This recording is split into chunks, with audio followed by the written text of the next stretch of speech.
오늘은 추수감사주일입니다. 아시나요?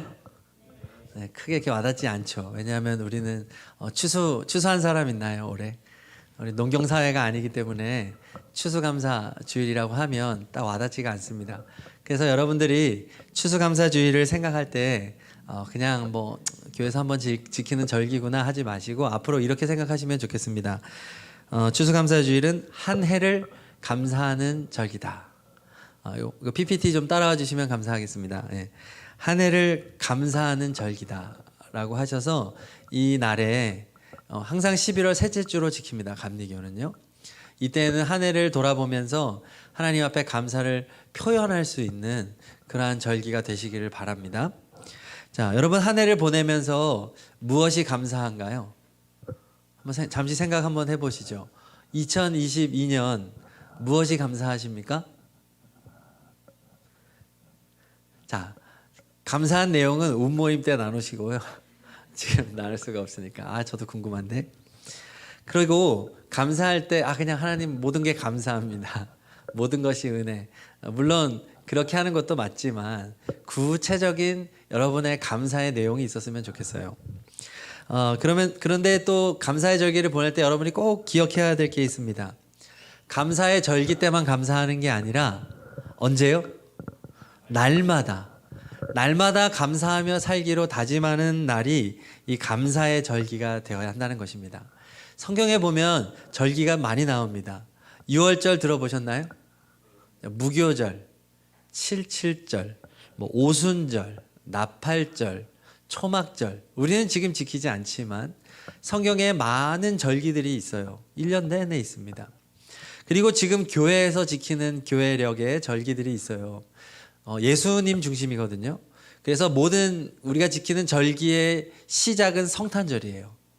예수님이 이 땅에 오셨던 성탄절로부터 시작해서 주연절, 그리고 이제 사순절, 부활절 이런 식으로 성령 강림절 이런 식으로 이제 진행이 되는데 절기들이 1년 내내 계속되는 이유가 뭘까요? 하나님이 왜 우리에게 절기를 주실까요? 그것은 그때만 감사하는 게 아니라 우리의 감사는 계속되어야 한다는 거예요. 유월절 절기도 보면요, 4월 달에 유대력으로 4월 달에 3개가 있어요. 10월 달에도 3개가 있어요. 대표적인 절기예요. 그러면 한 달 내내 절기를 지킵니다. 제가 지난번에 말씀드렸잖아요. 유월절은 일주일이나 지켜야 되는데 저기 갈릴리 같은 데서는 유월절을 지키기 위하여 일주일을 와야 된다고요. 일주일을 와서 일주일을 지키고 일주일을 돌아가는 그 절기 하나를 지키기 위해서 그렇게 하는데 이러한 절기들이 1년 내내 포진되어 있단 말이에요. 그 말은 여러분들 감사는 특정한 절기 때만 하는 것이 아니라 날마다 하나님께 감사하는 삶이 되어야 한다라는 것입니다. 여러분 정말 감사로 살고 있습니까? 여러분은 감사하는 사람인가요? 한번 스스로를 생각해 보십시오. 아마 다른 사람들은 여러분을 보면서 감사하는 사람이다라고 평가해 주고 있나요? 쉽지 않은 것 같습니다. 저만 봐도 별로 감사하는 목사 같지가 않아요. 청년들이랑 어제 대화했거든요. 제가 한 대화를 생각해 봤어요. 제가 청년들을 굉장히 많이 평가하고 정죄하고 있더라고요. 걔는 안 돼. 걔는 안 써. 걔는 이래서 안 되고 쟤는 요래서 안 되고. 제가 그렇더라고요. 이 용목사를 통해서 청년들이 감사를 느껴야 되는데 저를 통해 청년들은 뭐 저렇게 기준이 높아. 제가 그러니까 막 자세가 막 이렇게 점점 이렇게 막 바라지는 거예요. 제가 자세 본다고 막 그러니까요. 그래서 이게 내가 감사하는 사람이 아니구나. 제가 깨달았어요. 그래서 이제 저는 오늘 자격이 있어서 설교하는 게 아니라 저에게 가장 먼저 이 말씀을 좀 선포해야 된다는 생각이 들었고 우리 함께 오늘 말씀을 잘 붙잡고 갔으면 좋겠어요. 오늘을 우리 일요일이라고 부르지 않죠. 오늘 뭐라고 부릅니까? 주일이라고 부릅니다. 주일이 주님의 날이란 뜻이잖아요. 오늘 주님의 날이라고 부릅니다. 왜 우리는 일요일을 주님의 날이라고 부르고 있죠? 오늘 뭐 하는 날이니까요? 예배하는 날이죠. 근데 유대인들에게 있어서 안식일은 일요일이 아니에요. 그들은 일요일이 아니에요. 그래서 금요일 저녁부터 시작되죠. 왜 우리는 그런데 일요일에 주일을 지키고 있나요? 예수님이 금요일 오후 3시에 돌아가시고 3일 만에 금, 토, 주 해서 주일 새벽에 예수님이 부활하셨거든요. 지금은 우리는 안식일을 주일로 바꿔서 지키고 있어요. 우리 개신교는요. 그래서 우리는 일요일마다 반복해서 주일이라고 부르면서 무엇에 감사합니까? 예수님의 부활에 감사하는 거예요. 그러니까 우리는 계속해서 매주 감사로 시작하는 거죠. 일주일의 시작이 우리는 주일이잖아요. 그렇죠? 그 이유도 하나님이 천지를 6일 동안 창조하셨을 때 사람을 마지막 6일째 지으셨잖아요. 그 다음에 안식일이 돼요. 그래서 사람은 지은 바 된 바로 다음 날이 안식일이에요. 그래서 사람에게 있어서, 하나님에게 있어서는 안식일이 마지막 날이지만 사람에게 있어서는 첫째 날이 주일인 거예요. 이해 가시나요? 그래서 우리의 한 주의 시작이 감사라는 거예요. 여러분, 오늘부터 한 주간을 예수님의 부활에 감사하며 사시기를 바랍니다. 매주 예배를 드리는 것은 매우 중요한 거죠. 감사로 살아가는 상징성을 가지고 있기 때문이에요. 자, 여러분, 감사를 회복하고 감사로 살아가고 늘 감사하는 여러분이 되기를 바랍니다. 네. 자, 그런데 중요한 것이 있습니다. 무엇에 감사해야 하는가? 그렇죠. 그냥 무조건 감사는 좀 그렇잖아요.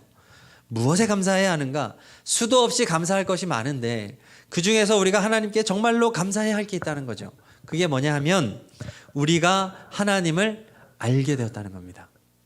여러분, 이것이야말로 우리가 감사해야 할 주제예요. 여러분, 하나님을 알게 됐다는 것이 얼마나 큰 감사의 제목이 되는지 모릅니다. 인류가 시작된 이래로요, 인간들은 하나님을 알기 위해서, 신이라고 하는 존재를 알기 위해서 얼마나 많은 노력을 들였는지 몰라요. 그래서 이 세상에는요, 수많은 종교들이 있습니다. 그렇지 않나요? 또 수많은 철학이 존재해요. 다 신이라고 하는 존재에 대한 궁금증에서 인간은 누구인가? 신은 누구인가? 인간은 왜 사는가? 무수하게 많은 질문을 던지지만 하나님에 대해서 제대로 알고 있는 사람은 얼마나 되겠습니까? 매우 적죠. 왜 그렇습니까? 두 가지 이유가 있어요. 첫째, 하나님은 인간보다 지혜와 능력이 한이 없으시기 때문입니다. 여러분, 인간은 유한한 존재죠. 하나님은 어떤 존재입니까? 무한한 존재예요. 유한한 존재가 무한한 존재를 이해할 수 있겠습니까? 불가능합니다. 레벨이 낮아도 우리가 한참 아래이기 때문에 담아낼 수가 없는 거예요. 어린 아기가 어른들의 마음을 이해할 수 없듯이 우리는 하나님을 감히 알 수 없는 거죠. 아니, 우리는 정해진 시간만큼 살다 죽고 내가 경험하는 세상밖에 알지 못하잖아요. 우리가 다른 나라의 문화에 대해서 얼마나 잘 이해하겠습니까? 그런 우리 한계적인 인간이 공부를 아무리 많이 하고 많은 세상 경험을 가지고 있다 한들 영원하신 하나님을 얼마나 이해할 수 있겠냔 말이에요. 불가능하다는 것이죠. 또 두 번째 이유는 뭐냐? 인간들의 죄 때문이에요. 처음에 하나님이 아담과 하와를 지었을 때는 하나님과 대화할 수 있었습니다. 소통이 가능했어요. 하나님을 온전히 이해할 수 있었습니다. 그런데 죄가 들어온 이후로, 죄가 들어오고 나니까 하나님과의 관계가 끊어진 것이죠. 관계가 끊어지니 알미 단절된 거예요. 여러분, 저는 지금 아내가 듣고 있는데 헤어진 자매하고 소식을 전혀 몰라요.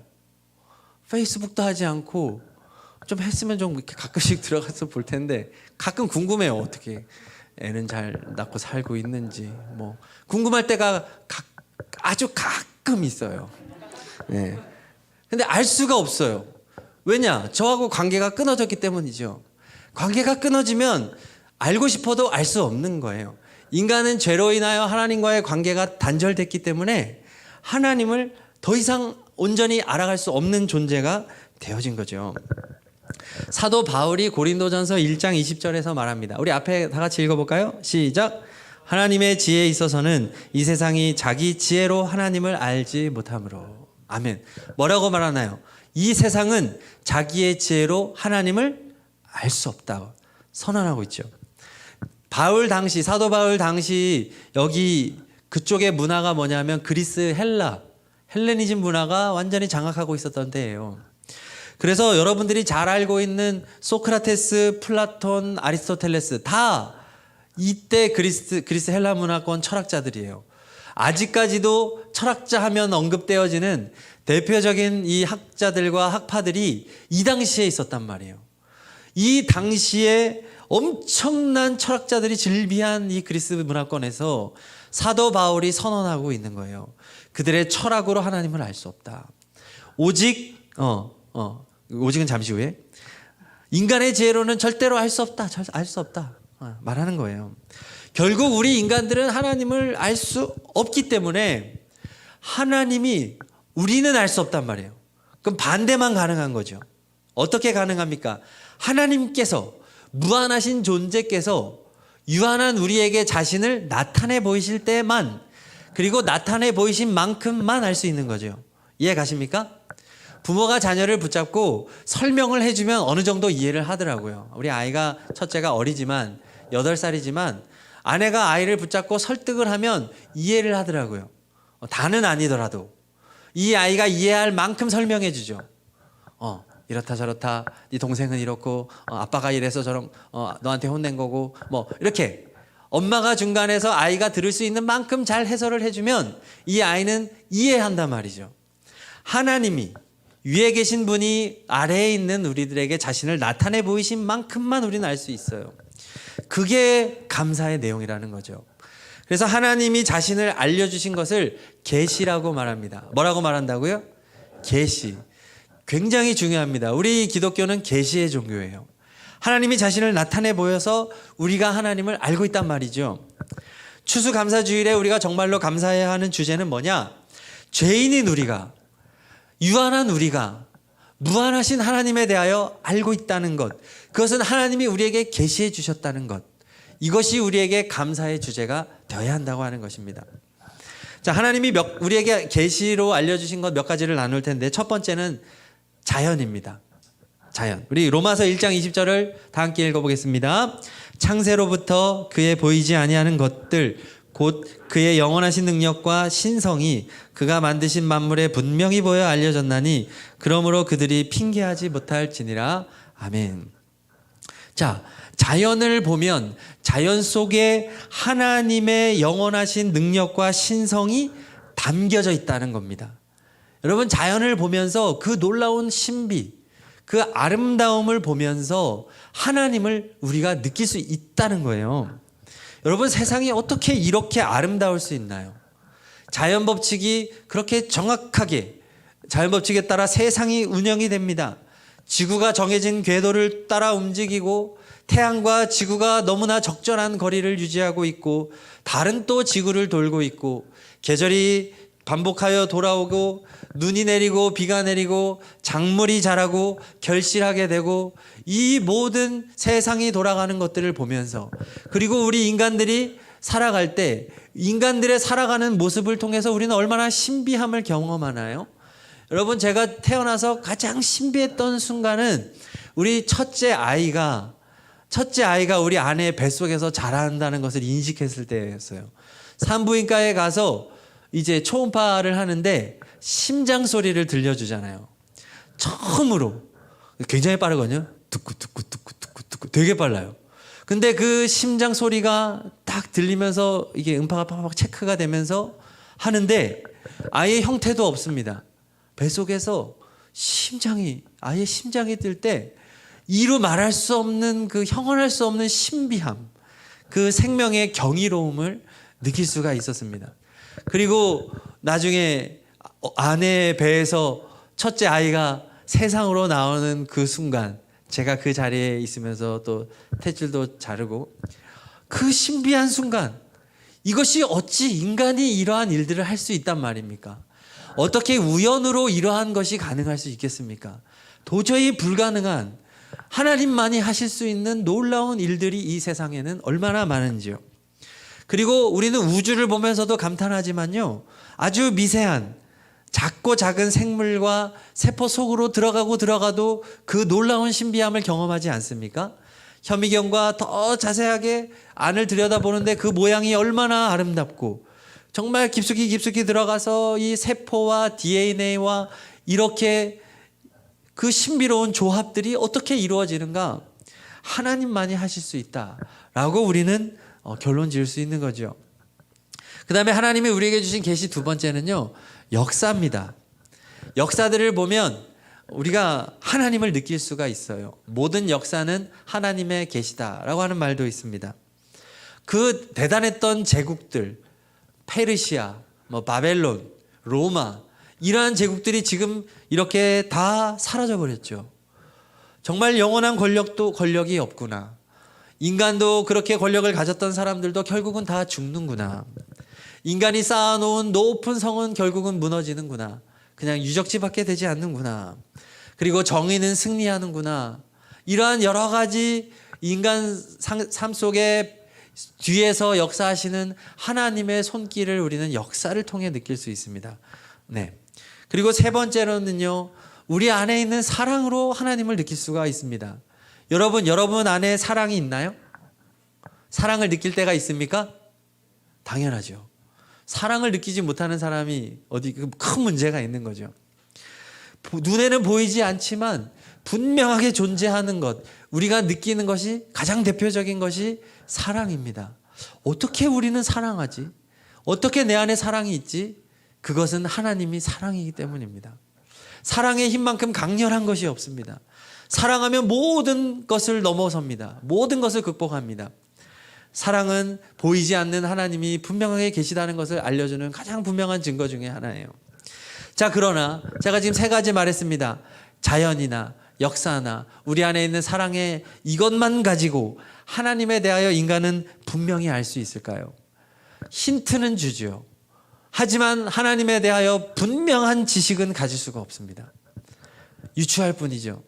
만약에 이것만 가지고도 하나님을 인간이 충분히 알 수 있었다면 아까 사도 바울이 세상은 하나님은 알 수 없다라고 말하지 않았겠죠. 자연을 열심히 연구하고 역사를 살펴보고 우리의 내면을 들여다보다 보면 하나님을 만날 수 있다라고 말했겠죠. 그러나 이 세 가지를 하나님이 계시해 준 것임에도 불구하고 결국 우리는 하나님을 온전히 알 수가 없다라고 하는 것입니다. 죄인이기 때문에, 한계적인 존재이기 때문에. 그래서 이 세상에요, 수많은 종교가 있고 수많은 철학자들이 존재하지만 정답이 뭔지 모르는 거죠, 사람들은. 그래서 우리에게 주어진 분명한 네 번째 계시가 우리에게 필요합니다. 정말 이것이 가장 감사한 거예요. 뭐죠? 성경입니다. 성경이 우리에게 주어졌다고 하는 것이 얼마나 놀랍고 감사한 일인지요. 요한복음 5장 39절을 다 함께 읽겠습니다. 시작. 너희가 성경에서 영생을 얻는 줄 생각하고 성경을 연구하거니와 이 성경이 곧 내게 대하여 증언하는 것이니라. 아멘. 자, 이 성경이 곧 나 하나님에 대하여 증언하는 것이니라. 계시한 하나님을 계시하여 주는 책이 바로 성경이라고 하는 것입니다.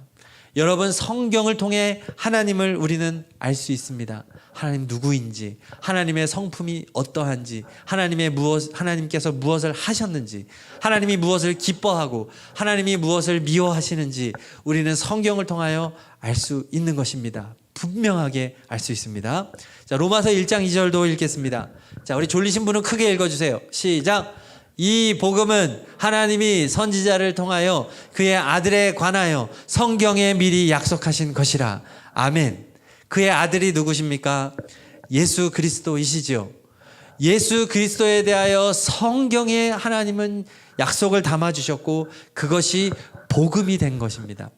그래서 우리는 그 예수 그리스도에 대한 지식과 알을 통해서 하나님의 계시를 통해서 구원을 어떻게 받게 되는지를 알게 된 것이죠. 그리고 구원으로 나아갈 수 있게 된 것입니다. 자, 디모데후서 3장 15절 16절도 읽습니다. 또 어려서부터 성경을 알았나니 성경은 능히 너로 하여금 그리스도 예수 안에 있는 믿음으로 말미암아 구원에 이르는 지혜가 있게 하느니라. 모든 성경은 하나님의 감동으로 된 것으로 교훈과 책망과 바르게 함과 의로 교육하기에 유익하니. 아멘. 성경은 능히 가능하다는 거예요.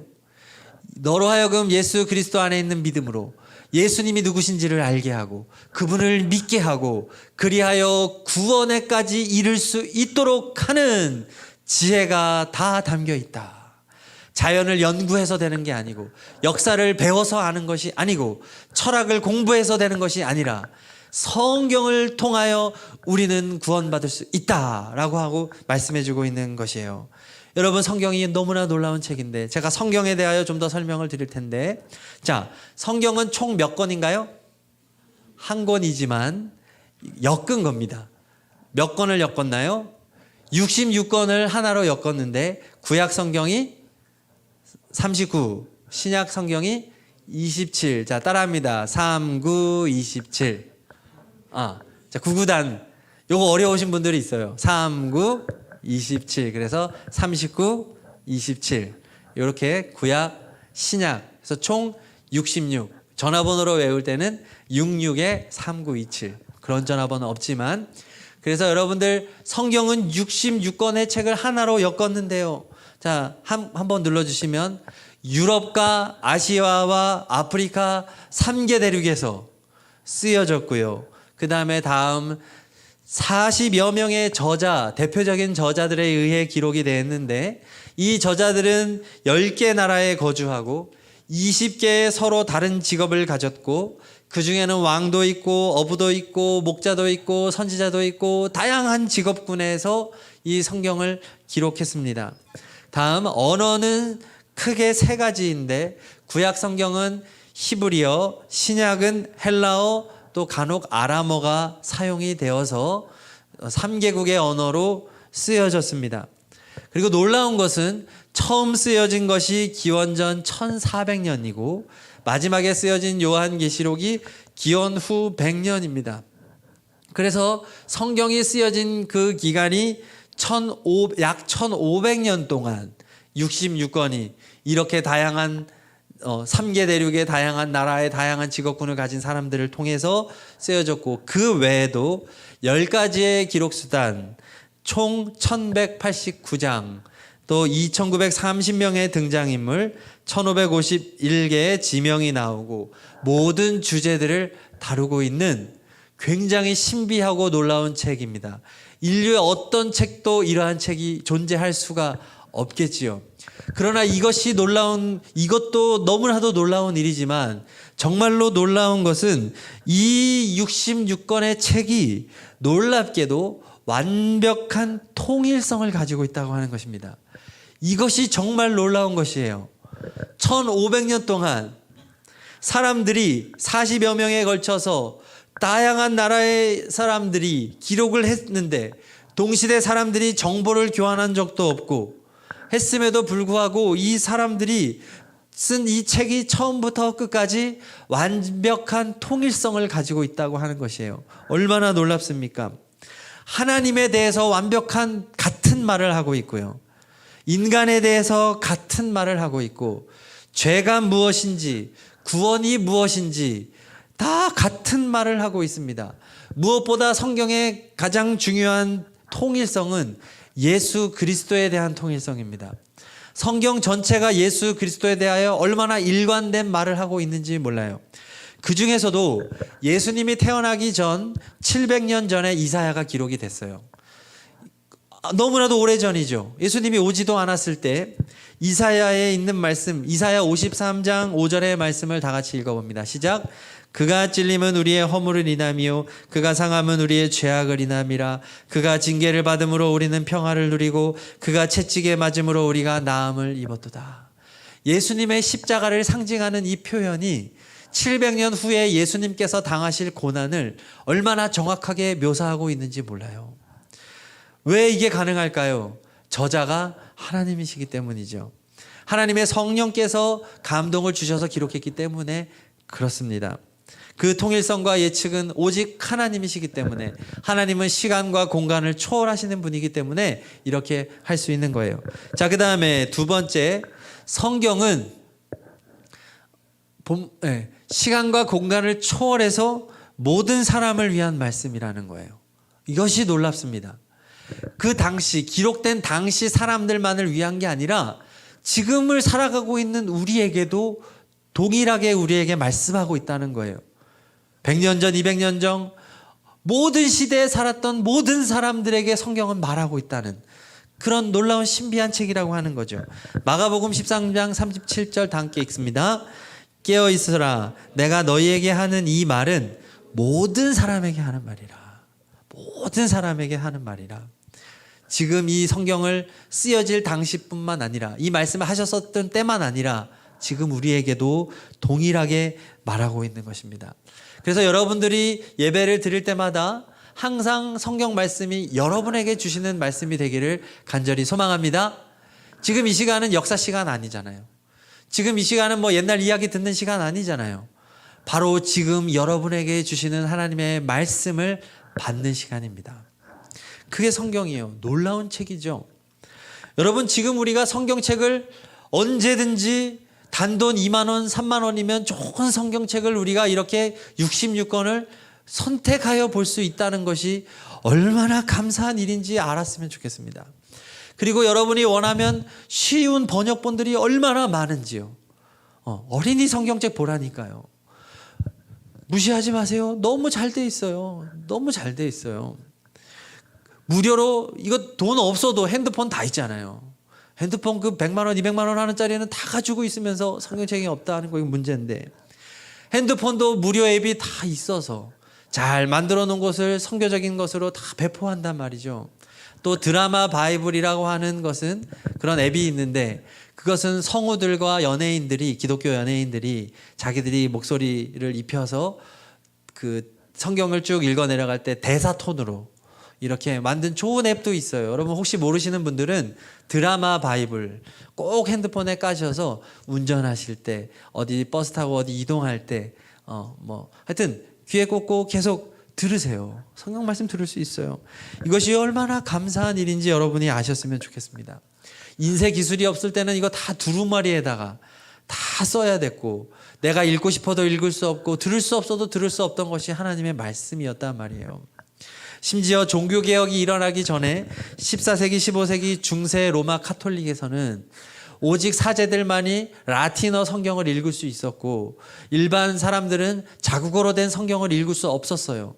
그래서 자국어로 된 성경책을 읽도록 번역하고 운동했던 사람들을 잡아가두고 죽였던 시절이 있었습니다. 암흑기에. 그런데 우리는 얼마나 이렇게 다양한 번역본으로 성경을 읽을 수 있는지, 여러분 오늘 이 성경이 우리에게 주어졌다고 하는 것이 우리에게 진정으로 감사해야 할 주제라고 하는 것을 꼭 깨달았으면 좋겠습니다. 여러분 언제든지 성경을 읽을 수 있어요. 이 성경을 사랑하는 여러분이 되기를 바랍니다. 여러분 설교만으로 혹시 나는 신앙생활을 잘한다고 생각하고 있진 않나요? 일주일에 한 번 또는 두 번, 그래서 주일날 와가지고 11시 예배 드리고 또 오후 2시에 예배 드리면서 나는 괜찮은 성도라고 혹시 착각하고 있지는 않은지요? 여러분 목회자가 주일날 설교해봤자 몇 구절이나 설교를 하겠습니까? 기껏해야 한 장도 못 읽잖아요. 몇 절, 그거밖에 안 되는 성경을 듣고 있는데, 그렇게 신앙생활을 하면 일평생 목회자가 평생 다른 본문을 설교한다면 다행히도 성경을 전체를 한번 볼 수 있는 기회가 주어지겠지만, 여러분 지금 성경 중에 여러분들이 설교를 듣지 않은 본문이 어마어마하게 많다는 걸 알고 계시죠? 목회자들은 좋아하는 성경 구절이 대부분 정해져 있고요. 목회자들이 이거를 다양하게 해줘야 되는데 저부터가 연구가 덜 돼 있고, 여러분 이렇게 그냥 계속 듣기만 하면 그냥 성경을 내가 일독할 수 있을 거라고 절대 생각하면 안 되죠. 본인이 성경을 읽어야 하겠습니다. 여러분 이 성경에는요 하나님이 어떤 분인지를 자세히 알려주고 있어요. 하나님이 어떤 존재인지, 하나님이 어떤 사람을 좋아하시고 하나님이 어떤 사람을 미워하시는지 나와 있습니다. 여러분 그래서 지난주에 우리 예수님 말씀 나눌 때 예수님 12살 30살 때 어떤 존재였나요? 성경에 중독된 분이었잖아요. 예수님은 걸어다니는 성경책이었잖아요. 그래서 예수님의 부모는 예수님을 이해하지 못할 때 하나님은 뭐라고 했습니까? 사랑스러워 가시더라. 하나님은 성경에 중독된 사람을 사랑하신다고요. 성경을 보면 그 내용도 우리가 알 수 있잖아요. 여러분 교회 생활뿐만 아니라요, 제가 아까 나눌 때 성경에 모든 주제가 다 있다고 했죠. 모든 주제가 다 있어요.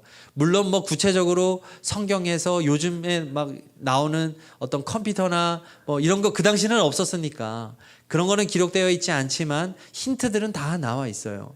인생을 살아가는 지혜가 여기 다 있단 말이에요. 여러분 읽으면 여기 여러분 인생에 대한 답을 주세요. 여러분 결혼과 연애에 대해서 굉장히 관심이 많더라고요. 그래서 특강에도 연애와 결혼 이야기를 좀 특강을 해달라고 하는 요청이 이번에 제일 많았어요. 그런데요, 여기 다 있어요. 여기에 여러분 연애와 결혼 이야기, 성적인 문제의 이야기 엄청 많이 기록되어 있어요. 정말 많이 기록되어 있어요. 성경 보면 여러분 궁금한 답을 얻을 수 있습니다. 여러분 직업에 대한 교훈도 여기 다 있어요. 사회생활을 어떻게 해야 되는지 여기 다 있어요. 모든 영역에 걸쳐 우리에게 지혜를 주시는 것이 다 성경에 있단 말이에요. 여러분 책 중에 책이고 보석 중에 보석인 이 성경책을 가까이 하고 사랑하는 여러분이 되기를 간절히 축복합니다. 지금부터 시작했으면 좋겠습니다. 여러분 이 출발을 하는 것이 여러분 인생의 가장 소중한 변화의 시작이 될 것임을 제가 약속할 수 있습니다. 다음 사진 하나 보여주세요. 저게 성경책인데 여러분 성경책을 저렇게 봐야 돼요. 여러분 성경책 가지고 다니지도 않잖아요, 솔직히. 그렇죠? 제가 추천하는 것은 성경책을 개인 성경책을 가지고 다녀야 돼요. 그래서 성경책에 저렇게 형광펜도 칠하고 밑줄도 긋고 그리고 볼펜으로 틈틈이 메모도 하고. 네. 그래서 저는 개인적으로는 노트 성경을 개인적으로 씁니다. 양쪽에 열린 노트 성경이라고 아가페에서 나온 성경이 있는데 양쪽에 여백이 있어요. 그래서 메모할 수 있는 성경책입니다. 조금 두껍긴 하지만 그래서 성경에 밑줄 긋고 은혜된 말씀 밑줄 긋고 옆에다가 교훈 쓰고 새롭게 알게 된 것 묵상한 것. 그래서 여러분 성경은 입시 공부하듯이 해야 되는 거예요. 여러분 공무원 준비하고 입시 준비하고 하면서 얼마나 열심히 공부했습니까? 오답 노트 만들고.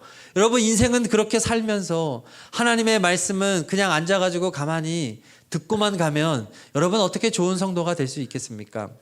하나님의 말씀을 적극적으로 탐구하고 예수님처럼 밥도 제대로 드시지 않고 4일 동안 12살에 성전에서 주님의 말씀을 듣고 묵상했던 그 예수님을 본받는 여러분이 되기를 간절히 바랍니다. 네, 성경을 사랑하는 것이 우리가 해야 되는 거예요. 그래서요, 오늘부터 우리가 운모임 시간에 GBS를 강화합니다. 항상 제가 오늘 말씀 전하면 오늘 말씀으로 운모임에 나눴는데 그러다 보니 음장들에게 충분한 교육이 되지 않더라고요. 그리고 음장들도 지금 처음 설교를 듣잖아요. 그걸 가지고 바로 하려니 음장도 숙성이 안 된 거예요. 그래서 오늘부터는 전주 말씀을 가지고 운모임을 합니다.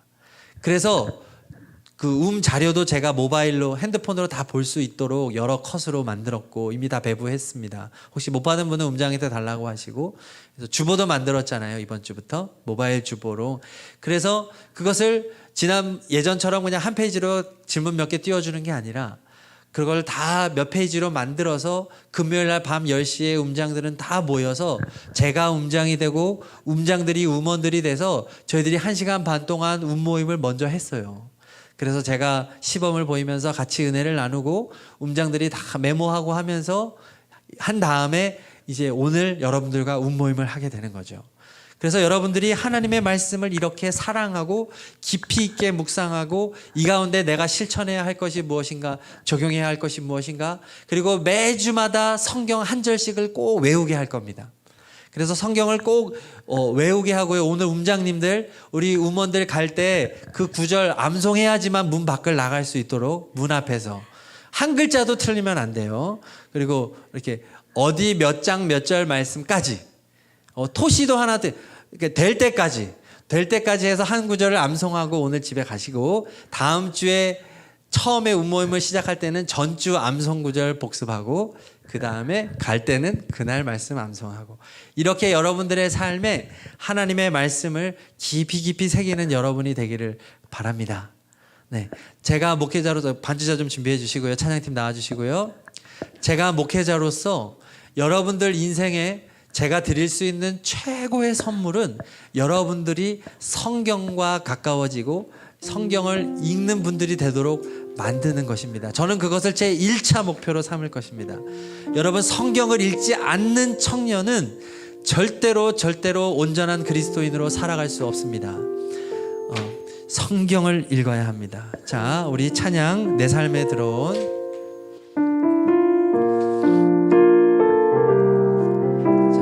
성경을 읽을 다짐을 하면서 내 삶에 들어온 주님의 말씀이 내게 빛이 되시니, 그렇습니다.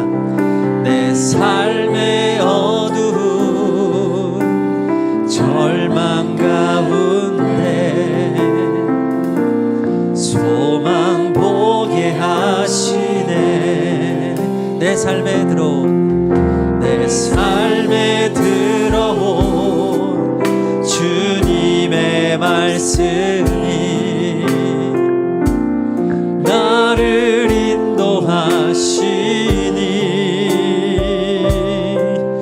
내 삶의 막막한 문제 가운데 주 뜻 보게 하시네. 말씀이 내게 역사하기를, 말씀이 내게 살아있기를, 하나님 말씀을 듣겠나이다. 주님의 음성을 듣겠나이다. 말씀이 내게 역사하기를, 말씀이 내게 역사하기. 하나님의 말씀은 살아있습니다. 말씀이 내게 살아있기를, 하나님 말씀을 듣겠나이다. 주님의 음성을 듣겠나이다. 이 시간에 다 함께 기도했으면 좋겠습니다. 여러분, 볼륨을 조금만 낮춰주시고요. 성경은 내가 직접 나의 성경책을 펴서 읽어야만 합니다. 반드시 내가 읽어야 하고, 내가 질문을 던지고, 내가 성경을 통하여 하나님의 말씀을 응답을 받아야 합니다. 설교 시간만 응답받는 시간으로 삼으면 여러분의 신앙은 항상 얕은 신앙밖에 되지 않습니다. 깊은 성도가 되시기 바랍니다. 정말로 하나님이 인정하는 성도가 되기를 바랍니다. 그러려면 성경을 읽어야 합니다. 오늘 이 시간 다짐의 기도를 했으면 좋겠습니다. 하나님, 성경을 읽겠습니다. 제가 인터넷에 검색해서 쉬운 성경을 좀 찾아보겠습니다. 그리고 여러분 결정하지 못하면 저한테 물어보세요. 제가 밴드에다가 추천하는 성경들을 좀 올려놓을게요. 그래서 여러분 그거 보고 구입 좀 하셨으면 좋겠습니다. 네, 여러분 레벨에 맞춰서. 그래서 성경을 읽겠습니다. 꼭 읽겠습니다. 우리 다짐을 하면서 한 2분 정도 다 함께 기도하겠습니다. 하나님 아버지 감사합니다. 하나님의 말씀은 살아있어서 오늘도 우리에게 말씀하십니다. 오늘도 우리에게 교훈하십니다. 살아있는 말씀이십니다. 하나님, 오늘 우리 청년들이 이 하나님의 성경이 얼마나 소중한 것인지를 배웠으니 이제 각자의 자리에서 아버지 하나님 성경을 읽는 청년들로 살아갈 수 있도록 아버지 하나님 도와주시옵소서. 아버지 하나님 도와주시옵소서. 성경을 사랑하여 읽고 묵상하고 생각하고 하나님의 말씀이 기준이 되어 살아가는 우리의 청년들이 되게 하여 주시옵소서. 하나님,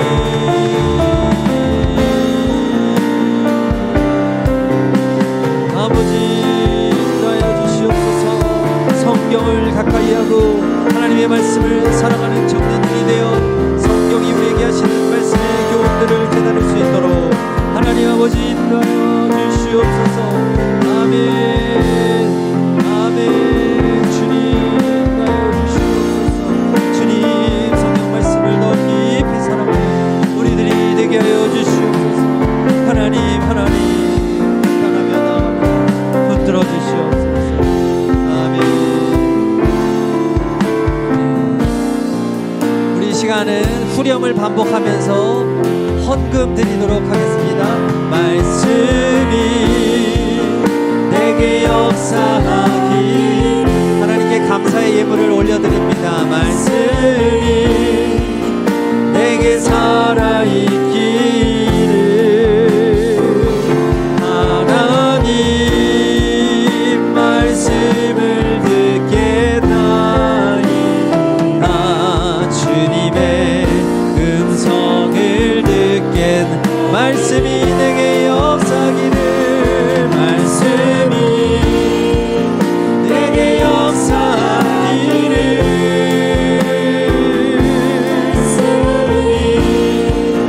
내게 살아있기를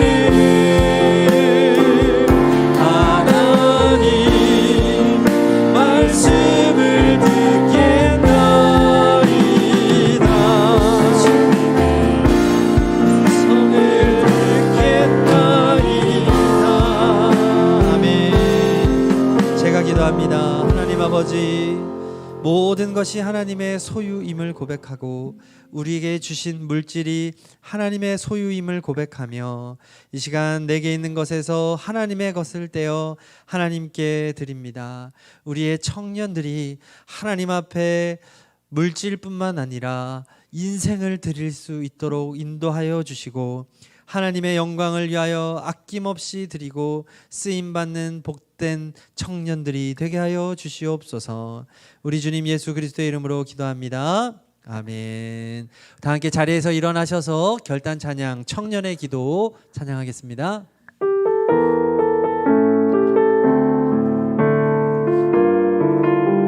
가사를 생각하시면서 우리 다 함께 고백하겠습니다.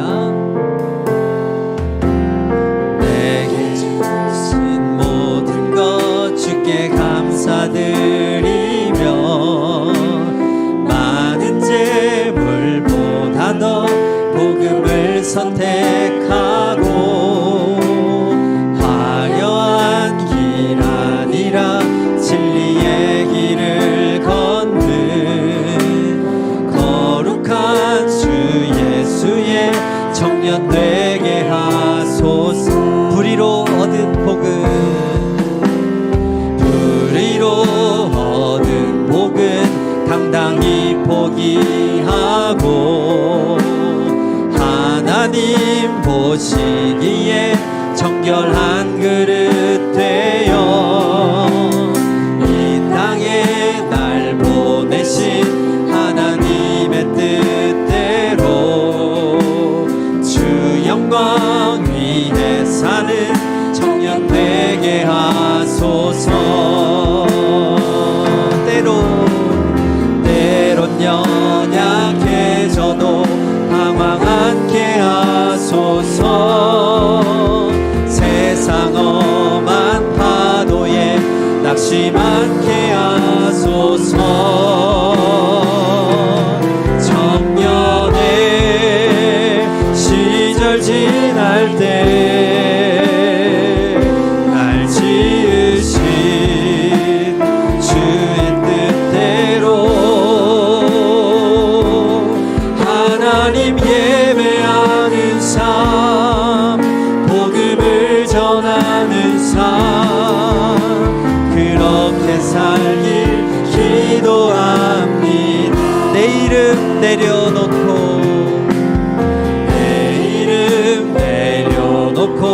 예수의 이름 들고 모든 세상 속에서 작은 생명빛 되어 천하보다 소중한 한 영혼 살리는 삶 예수님 닮아가는 청년 되게 하소서. 때론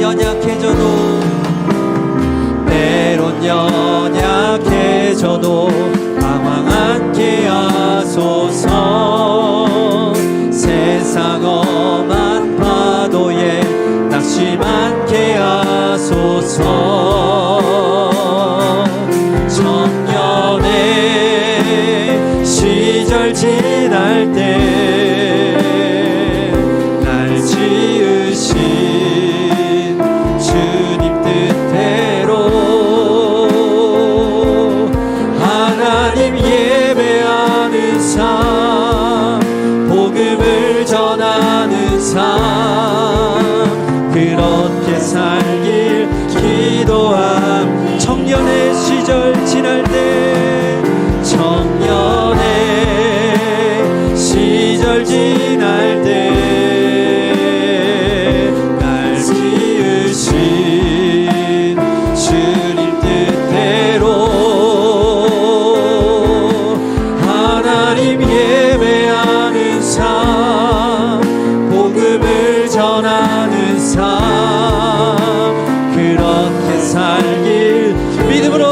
선포합니다. 청년의